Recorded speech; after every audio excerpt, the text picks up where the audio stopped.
বেলাল ভাই, এটা কি করতেছেন আপনি? ভাই ফ্যান বাদাই করতেছি ভাই। এবার বলেন আপনি। তা আপনার এটা কতদিন হলো আদায় করতেছেন আর কি? এই ফ্যানটা আমি বাদাই করতেছি ভাই 2 বছর যাবত। আবার বলবেন কেন? আমি আপনাদের বিস্তারিত ভেঙে বলি।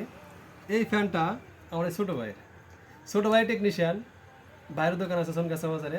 তা আমাকে বলতেছে ভাই আমি ফ্যান বাঁধা শিখি না, আমার শেখান লাগবো, শেখান লাগবো। আমি ওয়ার্কটার কিনে এসে ওকে ফাইবার টাইবার পরে ওনাকে বাঁধান শিখে দিচ্ছি।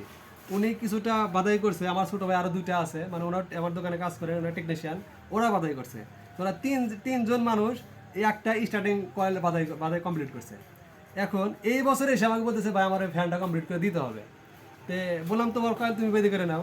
বলতেছে না ভাই আপনি বাধাই করে দিবেন। তে সেই ফ্যানটা বের করে আজকে বাধাই করে দিচ্ছি, উনি বাসায় নিয়ে যাবে আর কি। তা ভাই, ওই সবুজ কালার এটা কিসের ও জন্য দিছেন? ভাই, এটা দিচ্ছে হচ্ছে কি জন্য, যে আমরা যখন ফ্যানটা বাধাই করি, ফ্যানটার কয়েলটা যদি লুজ হয় তাহলে কিন্তু ম্যাগনেটিকটা কম হয় বা ম্যাগনেট কম হয়, সেক্ষেত্রে আমাদের ফ্যানটা কিন্তু চলে ঘুরবে, বাতাস কম লাগবে। আর যখন আমি এই কয়েলটা আমি টাইট করতে যাব, তখন কিন্তু আমার ফাইবারটা কিন্তু বাঁকা হয়ে যাবে বা চেপে যাবে, তখন কিন্তু শর্ট আর ভয় আছে।